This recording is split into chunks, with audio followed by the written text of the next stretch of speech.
नमो भगवते वासुदेवाय नमः। जय माता रानी। दोस्तों, आपके अपने चैनल धर्म साधना में आपका बहुत बहुत स्वागत है। माँ भगवती दुर्गा की कृपा आप और आपके पूरे परिवार पर सदा सर्वदा बनी रहे। दोस्तों, भाद्रपद मास के कृष्ण पक्ष की अष्टमी तिथि को भगवान श्री कृष्ण के प्राकट्योत्सव के रूप में मनाया जाता है। शास्त्रों के अनुसार आज से लगभग 5249 साल पहले भगवान श्री कृष्ण का जन्म हुआ था। भाद्रपद मास के कृष्ण पक्ष की अष्टमी तिथि को उस दिन चंद्रमा रोहिणी नक्षत्र में थे और अर्धरात्रि का समय था। इसलिए भाद्रपद मास की अष्टमी तिथि को अर्धरात्रि के समय में भगवान श्री कृष्ण का प्राकट्योत्सव मनाया जाता है। इस दिन भगवान श्री कृष्ण की विधि विधान से पूजा आराधना की जाती है, उनके मंत्रों का जप किया जाता है और भगवान श्री कृष्ण के निमित्त बहुत से भक्त व्रत भी धारण करते हैं। आज के दिन व्रत धारण करके विधि विधान से भगवान श्री कृष्ण की पूजा आराधना करने से शास्त्रों के अनुसार हजारों एकादशी व्रत का फल प्राप्त होता है। इसलिए अगर आप एकादशी का व्रत नहीं कर पाते हैं किसी भी कारणवश, तो भी आपको जन्माष्टमी का व्रत अवश्य करना चाहिए। वैसे जन्माष्टमी का व्रत इतना महत्वपूर्ण है कि सनातन धर्म में हर व्यक्ति को, हर मनुष्य को जन्माष्टमी का व्रत तो अवश्य ही करना चाहिए। भगवान श्री कृष्ण की प्रसन्नता के लिए, उनकी खुशी के लिए और उनकी कृपा पाने के लिए हमें ये व्रत अवश्य धारण करना चाहिए। लेकिन अगर आप किसी भी कारणवश ये व्रत नहीं भी कर पाते हैं तो भी आप भगवान श्री कृष्ण की पूजा आराधना जरूर कीजिए। इस दिन उनके मंत्रों का जप आप कर सकते हैं और सात्विक भोजन रखिए, मतलब लहसुन, प्याज, मांस, मदिरा, इन चीज़ों का त्याग कर दीजिए। पूरे दिन भगवान श्री कृष्ण के नाम पर समर्पित भाव से पूजा आराधना करते हैं तो आपको व्रत के समान ही पुण्य फल प्राप्त होता है। दोस्तों, इस बार जन्माष्टमी को लेकर बहुत अधिक संशय की स्थिति है। मैंने पहले भी चैनल पर वीडियो अपलोड की है कि किस दिन हमें व्रत करना चाहिए, लेकिन फिर भी आप लोगों के बहुत सारे प्रश्न आ रहे हैं कि किस दिन व्रत करना ज़्यादा श्रेष्ठ होगा। और कई भक्तों ने पूछा है मुझसे कि आप कब व्रत कर रही हैं, वो भी हमें बताइए। तो आज की वीडियो में मैं आपसे शेयर करने वाली हूँ कि जन्माष्टमी का व्रत कब करना चाहिए, किस दिन मैं कर रही हूँ ये व्रत, 18 या 19 अगस्त किस दिन व्रत करना ज़्यादा श्रेष्ठ होगा। इसके साथ ही आज हमें किस प्रकार से पूजा करनी चाहिए, किन मंत्रों का जप करना चाहिए, कौन सा भोग भगवान को अर्पित करना चाहिए और निशीत काल की पूजा का शुभ मुहूर्त क्या होगा और निशीत काल में यानी कि अर्धरात्रि के समय में हमें भगवान श्री कृष्ण की पूजा किस प्रकार से करनी चाहिए। और जो भक्त जन्माष्टमी का व्रत कर रहे हैं उन्हें व्रत का पारण कब करना चाहिए, मतलब व्रत कब खोलना चाहिए, और जन्माष्टमी के दिन कौन सा विशेष उपाय करें जिससे कि अगर हम जन्माष्टमी का व्रत कर रहे हैं, पूजा कर रहे हैं या किसी भी मनोकामना से पूजा कर रहे हैं तो हमें व्रत का संपूर्ण फल प्राप्त हो। जिस भी मनोकामना से हम पूजा कर रहे हैं हमारी मनोकामना वो पूर्ण हो। और बिना व्रत किए भी अगर आप इस उपाय को करेंगे तो निश्चित ही आपकी जो मनोकामना है भगवान श्री कृष्ण की कृपा से वो पूर्ण होगी। तो वीडियो को पूरा जरूर देखिए। आज आपको संपूर्ण जानकारी जन्माष्टमी से संबंधित मैं शेयर करने वाली हूँ। और अगर आपको आज की वीडियो अच्छी लगे तो लाइक भी जरूर कीजिए। आपके लाइक्स, आपके कमेंट्स मेरे लिए बहुत महत्वपूर्ण होते हैं, क्योंकि ये एकमात्र जरिया है जिससे मुझे पता चलता है कि ये वीडियो आपके लिए उपयोगी है और आपको ये वीडियो पसंद आती है। तो वीडियो अगर आपको अच्छी लगती है तो लाइक तो ज़रूर कीजिए और कमेंट बॉक्स में माता रानी के नाम का जयकारा ज़रूर लगाइए। इससे आपको सकारात्मक ऊर्जा की प्राप्ति होती है। आपका कोई सुझाव हो कार्यक्रम से संबंधित या फिर आपका कोई प्रश्न हो तो वो भी आप कमेंट बॉक्स में ज़रूर लिखें। किस प्रकार की वीडियोज़ आप देखना चाहते हैं ये भी आप कमेंट बॉक्स में लिखेंगे तो जल्दी ही वो वीडियो मैं बनाने की कोशिश करूँगी। तो इसलिए आप कमेंट बॉक्स में अपने कमेंट अवश्य शेयर कीजिए। और अगर आप चैनल पर पहली बार आए हैं, अभी तक आपने चैनल को सब्सक्राइब नहीं किया है, तो आज की वीडियो अगर आपको अच्छी लगती है तो चैनल को सब्सक्राइब जरूर कर लीजिए और बेल बटन को भी प्रेस कर लीजिए। तो इससे ये होगा कि इस चैनल पर जो नई वीडियो अपलोड होंगी उनकी नोटिफिकेशन आपको सही समय पर प्राप्त होगी। तो दोस्तों, सबसे पहले बात कर लेते हैं जन्माष्टमी के शुभ मुहूर्त के बारे में। देखिए, अष्टमी तिथि प्रारंभ हो रही है 18 अगस्त की रात्रि में 9:20 पर और अष्टमी तिथि समाप्त होगी 19 अगस्त को रात्रि 10:59 पर। और अब बात करते हैं रोहिणी नक्षत्र के बारे में, जो कि भगवान श्री कृष्ण के जन्म का नक्षत्र है। तो रोहिणी नक्षत्र का भी जन्माष्टमी में विशेष महत्व होता है। बहुत से भक्त नक्षत्र के अनुसार भी जन्मोत्सव मनाते हैं। तो इस बार रोहिणी नक्षत्र प्रारंभ होगा 19 अगस्त की रात्रि में 1:53 पर, मतलब 19 और 20 अगस्त की रात्रि में 1:53 पर प्रारंभ होगा रोहिणी नक्षत्र और समाप्त होगा 21 अगस्त को सुबह 4:40 में। तो ऐसे में 2 दिन की जन्माष्टमी मनाने का जो मुख्य कारण है वो इस वजह से क्योंकि 18 अगस्त को अर्धरात्रि के समय में अष्टमी तिथि है और धार्मिक मान्यताओं के अनुसार अर्धरात्रि के समय में जब भगवान श्री कृष्ण का जन्म हुआ था उस समय रात्रि में अष्टमी तिथि थी। इसलिए कई स्थानों पर 18 अगस्त को भी जन्माष्टमी मनाई जाएगी, क्योंकि 18 अगस्त को अर्धरात्रि के समय में अष्टमी तिथि प्राप्त हो रही है। लेकिन मथुरा वृंदावन के मंदिरों में यानी कि बांके बिहारी मंदिर में जन्माष्टमी का जो पर्व है 19 अगस्त को मनाया जाएगा। इसके अनुसार 19 अगस्त को व्रत करना और 19 अगस्त को जन्माष्टमी का पर्व मनाना ज़्यादा श्रेष्ठ लग रहा है, क्योंकि सुबह से ही सूर्योदय कालीन तिथि हमें अष्टमी की प्राप्त हो रही है। और शास्त्रों के अनुसार जब अष्टमी तिथि सूर्योदय काल में व्याप्त होती है, मतलब कोई भी तिथि जब सूर्योदय काल में व्याप्त होती है तो अगले सूर्योदय तक वही तिथि मान्य होती है। तो ऐसे में 19 अगस्त को अगर आप जन्माष्टमी का व्रत करते हैं ज़्यादा श्रेष्ठ होगा। लेकिन फिर भी देखिए, जिस दिन आपके यहाँ जन्माष्टमी मनाई जा रही है, मतलब मान लीजिए आपके यहाँ 18 अगस्त को भी जन्माष्टमी मनाई जा रही है, तो आप बिल्कुल प्रसन्नतापूर्वक आप वो व्रत धारण कीजिए, पूजा कीजिए, आराधना कीजिए। सबके मत अलग अलग हो गए हैं थोड़ा सा, जैसे कि कई लोग अर्धरात्रि के समय अष्टमी तिथि को मान्यता दे रहे हैं और कई लोग सूर्योदय कालीन तिथि को। बात सिर्फ हमें भगवान श्री कृष्ण की पूजा करने की है, तो आप बिल्कुल विधि विधान से पूजा आराधना कीजिए, व्रत धारण कीजिए। दोनों ही दिन बहुत श्रेष्ठ हैं। तो ऐसे में आप किसी भी दिन व्रत करते हैं, मन में किसी भी प्रकार का कोई भी संशय मत रखिए। और अब बात करें कि आपने मुझसे पूछा है कि मैं कब कर रही हूँ जन्माष्टमी का व्रत, तो देखिए मैं 19 अगस्त को जन्माष्टमी का व्रत कर रही हूँ और 19 अगस्त को ही भगवान श्री कृष्ण का जन्मोत्सव भी मना रही हूँ। और आप भी कमेंट बॉक्स में ज़रूर लिखकर बताएं कि आप किस दिन ये व्रत धारण कर रहे हैं, किस दिन भगवान श्री कृष्ण का जन्मोत्सव मना रहे हैं। और अब बात करते हैं कि पूजा हमें किस प्रकार से करनी चाहिए। अगर आप व्रत धारण करते हैं तो व्रत और पूजा के नियम क्या होते हैं। देखिए, अगर आप व्रत धारण करते हैं, सुबह जल्दी उठेंगे, स्नान इत्यादि करने के बाद साफ स्वच्छ वस्त्र धारण करने चाहिए। आज जन्माष्टमी है और पीताम्बरधारी भगवान श्री कृष्ण की पूजा आराधना करनी है, इसलिए पीले वस्त्र धारण करें, ज़्यादा उत्तम होगा। लेकिन अगर आपके पास पीले वस्त्र नहीं है या पीले वस्त्र नहीं धारण करने चाहते हैं तो भी आप किसी भी रंग के वस्त्र धारण कर सकते हैं, लेकिन हल्के रंग के वस्त्र धारण करने चाहिए। भगवान श्री कृष्ण की पूजा आराधना में भक्तिमय रंग होना चाहिए, शुभ रंगों का प्रयोग करना चाहिए।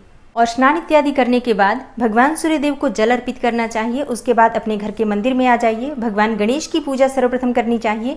उसके बाद जो भी मंदिर में देवी देवता हैं, जो नित्य की पूजा आप करते हैं वो कर लीजिए। भगवान श्री कृष्ण की विशेष पूजा है आज, तो आज भगवान श्री कृष्ण का जो भी विग्रह आपके पास है, जैसे कि लड्डू गोपाल जी हो या फिर आपके पास भगवान श्री कृष्ण का चतुर्भुज स्वरूप हो, या अगर आपके पास मूर्ति नहीं हो, मान लीजिए फोटो ही है, तो आप उसकी विधिवत पूजा आराधना कीजिए। उन्हें धूप दीप पुष्प इत्यादि अर्पित कीजिए। विग्रह है तो आप उनका अभिषेक कर सकते हैं पंचामृत से या फिर कच्चे दूध से या शुद्ध जल, गंगा जल, जो भी आपके पास उपलब्ध हो, उससे भगवान श्री कृष्ण का अभिषेक कीजिए। उन्हें पीले वस्त्र धारण कराएं, पीले पुष्प उन्हें अर्पित करें, पीले फल उन्हें अर्पित करें, भोग अर्पित करें। अपनी इच्छा के अनुसार, शक्ति सामर्थ्य के अनुसार भगवान श्री कृष्ण को आज के दिन आप फलों का भोग लगा सकते हैं, माखन मिश्री का भोग लगा सकते हैं, मिठाई का भोग लगा सकते हैं, मखाने की खीर बनाकर भोग अर्पित कर सकते हैं। मतलब अपनी इच्छा के अनुसार, शक्ति सामर्थ्य के अनुसार भगवान श्री कृष्ण के बाल स्वरूप की आराधना करनी चाहिए।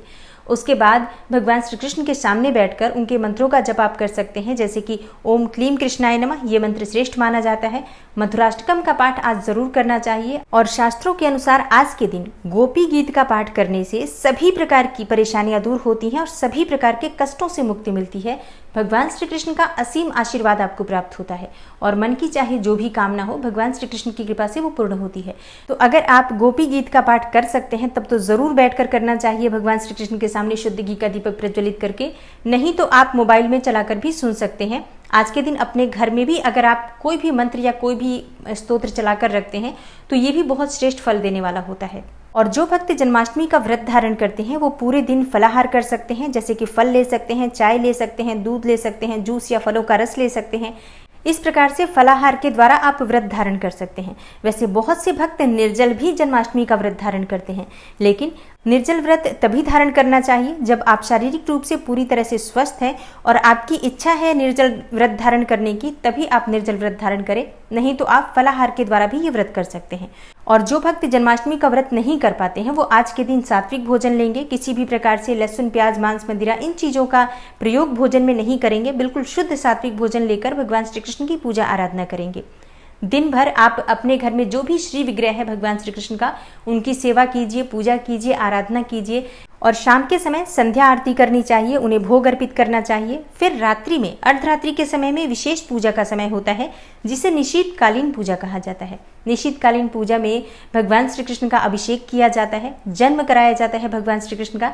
अच्छा, बहुत से भक्त जन्म नहीं कराते हैं तो भी मन में कोई संशय नहीं रखना चाहिए।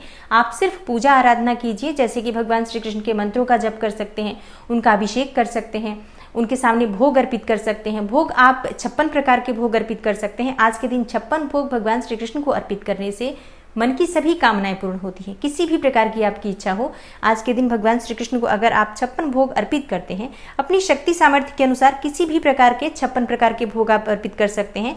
षड्रस भोग का प्रयोग किया जाता है। 6 प्रकार के जो रस होते हैं उन सभी रसों का प्रयोग आज भगवान श्री कृष्ण के भोग में अर्पित किया जाता है। आज के दिन भगवान श्री कृष्ण को खीरा अवश्य अर्पित करना चाहिए। भोग में काटकर खीरा अर्पित नहीं करना है, आप साबुत खीरा भगवान श्री कृष्ण के सामने अर्पित कीजिए। और अगर आप जन्म कराना चाहते हैं, मतलब जन्मोत्सव मनाना चाहते हैं खीरे के द्वारा, तो ऐसे में एक बात का ध्यान अवश्य रखना चाहिए, खीरे को चाकू से बिल्कुल भी नहीं काटना चाहिए। आपको एक सिक्का लेना है और कोई भी नॉर्मल सिक्का आप ले सकते हैं, 1 रुपए का, 2 रुपए का, 5 रुपए, 10 रुपए का, कोई भी सिक्का ले लीजिए।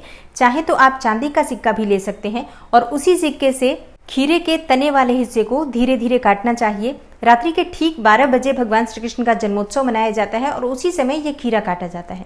तो इस बात का ध्यान रखिए, खीरा काटते समय चाकू का प्रयोग आपको नहीं करना है या किसी भी धारदार चीज का प्रयोग आपको नहीं करना है। और अब जानते हैं कि निशीत काल की पूजा का शुभ मुहूर्त क्या होगा। देखिए, निशीतकालीन पूजा का शुभ मुहूर्त है रात्रि 12:03 से 12:47 तक। अगर आप 18 अगस्त को मनाते हैं तब भी निशीतकाल पूजा का यही मुहूर्त होगा, और अगर आप 19 अगस्त को मनाते हैं तब भी निशीतकाल की जो पूजा है उसका मुहूर्त यही होगा, रात्रि 12:03 से रात्रि 12:47 तक। और अब जानते हैं कि अगर आप व्रत कर रहे हैं जन्माष्टमी का, तो आपको व्रत कब खोलना चाहिए। देखिए, जन्माष्टमी के व्रत को खोलने के भक्तों के अपने अलग अलग नियम होते हैं। जैसे कि कई भक्त रात्रि में 12 बजे जब भगवान श्री कृष्ण का जन्मोत्सव मनाया जाता है, उनकी पूजा हो जाती है, भगवान श्री कृष्ण का जन्म होने के बाद उसी प्रसाद को खाकर, जो भोग हम अर्पित करते हैं भगवान को, उसी प्रसाद को खाकर और वो अपना व्रत खोल लेते हैं। मतलब अर्धरात्रि की पूजा के बाद ही बहुत से भक्त अपना व्रत खोल लेते हैं। और कई भक्त अगले दिन ये व्रत खोलते हैं, मतलब अगले दिन सुबह सूर्योदय से पहले उठते हैं, स्नान इत्यादि करके भगवान की पूजा आराधना करते हैं। उसके बाद शुभ मुहूर्त में वो अपना व्रत खोलते हैं, पारण करते हैं। तो अगर आप सूर्योदय के बाद अपना व्रत खोलना चाहते हैं तो पारण का जो शुभ मुहूर्त है सूर्योदय के बाद, यानी कि सुबह 5:52 के बाद आप अपना व्रत खोल सकते हैं, पारण कर सकते हैं। और दोस्तों, अब बात करते हैं कि आज के दिन कौन से भोग हैं जो हमें जरूर अर्पित करने चाहिए। देखिए, आज के दिन यानी कि जन्माष्टमी की रात्रि में, अर्धरात्रि के समय में जब आप भगवान श्री कृष्ण की पूजा आराधना करते हैं, तो उस समय में भगवान श्री कृष्ण को धनिये की पंजीरी अवश्य अर्पित करनी चाहिए। धनिये की पंजीरी भगवान श्री कृष्ण को बहुत प्रिय है, धनिया माँ लक्ष्मी को भी बहुत प्रिय है। तो धनिये की पंजीरी हम भगवान श्री कृष्ण को अर्पित करते हैं, तो इससे हमारे जीवन में सुख समृद्धि की प्राप्ति होती है, धन संपदा की प्राप्ति होती है, सभी प्रकार की आर्थिक समस्याएं दूर होती हैं। तो आज के दिन धनिये की पंजीरी अवश्य अर्पित करनी चाहिए और बहुत आसानी से ये बन जाता है। थोड़ा सा साबुत धनिया भूनकर और उसे पीस लीजिए, उसमें आप थोड़ा घी मिला लीजिए, थोड़े से आप सूखे मेवे मिला सकते हैं और थोड़ी सी पिसी हुई चीनी मिलाकर आप इसे पंजीरी के रूप में भगवान श्री कृष्ण को अर्पित कर सकते हैं। इसमें तुलसी पत्ता अवश्य होना चाहिए, इस बात का ध्यान रखिए। और जन्माष्टमी के दिन पंचामृत का भोग भगवान को अवश्य अर्पित करना चाहिए। दूध, दही, घी, शहद, शक्कर, इन 5 चीजों को मिलाकर पंचामृत बनाइए, उसे एक साफ शुद्ध पात्र में, अगर चांदी का पात्र हो तो चांदी के पात्र में रखिए, भगवान श्री कृष्ण को उसमें तुलसी पत्ता डालकर अर्पित कीजिए। इससे आपके जीवन की समस्त प्रकार की परेशानियां दूर होती हैं, सभी प्रकार की कामनाएं पूर्ण होती हैं। आज की रात्रि में जो अभिषेक होता है भगवान श्री कृष्ण का, वो भी पंचामृत के द्वारा ही किया जाता है। दूध, दही, घी, शहद, शक्कर, इन 5 चीजों से भगवान श्री कृष्ण का अभिषेक करना चाहिए। और जन्माष्टमी का विशेष भोग होता है मेवा पाक का भोग। तो आज के दिन मेवा पाक का भोग जरूर लगाना चाहिए। सूखे मेवे चाशनी में डालकर इनका पाक बनाया जाता है और ये भगवान श्री कृष्ण को अर्पित करने से जीवन की सभी प्रकार की परेशानियां दूर होती हैं, आर्थिक तंगी दूर होती है, जीवन से दुख, दरिद्रता, गरीबी दूर हो जाती है। तो बहुत महत्वपूर्ण होता है जन्माष्टमी का पर्व। और आज के दिन ये छोटे छोटे कार्य अगर आप करते हैं तो इतने मात्र से ही भगवान श्री कृष्ण की असीम कृपा आपको प्राप्त होती है। दोस्तों, आज की वीडियो में जन्माष्टमी की पूजा से संबंधित, मुहूर्त से संबंधित और पूजा विधि, व्रत के नियम, सभी चीज़ों के बारे में संपूर्ण जानकारी मैंने आपसे शेयर की है। आशा करती हूँ आपको पसंद आई होगी। आगे भी जन्माष्टमी से संबंधित बहुत सारी वीडियोस आने वाली हैं, तो आप चैनल पर बने रहिए। और जो भी आपके प्रश्न हो जन्माष्टमी व्रत से संबंधित या पूजा से संबंधित, तो आप कमेंट बॉक्स में ज़रूर लिखें ताकि सही समय पर आपको सही जानकारी प्राप्त हो सके। और अगर आपको आज की वीडियो अच्छी लगी हो तो वीडियो को लाइक ज़रूर कीजिए और शेयर भी ज़रूर कीजिए फैमिली फ्रेंड्स के साथ। अगर आप चैनल पर पहली बार आए हैं और अभी तक आपने चैनल को सब्सक्राइब नहीं किया है, तो आज की वीडियो अगर आपको अच्छी लगे तो चैनल को सब्सक्राइब ज़रूर कर लीजिए और बेल बटन को भी प्रेस कर लेंगे। तो इससे ये होगा कि इस चैनल पर जो नई वीडियो अपलोड होंगी उनकी नोटिफिकेशन आपको सही समय पर प्राप्त होगी। मैं मिलती हूँ आपसे अगली वीडियो में, तब तक के लिए नमस्कार।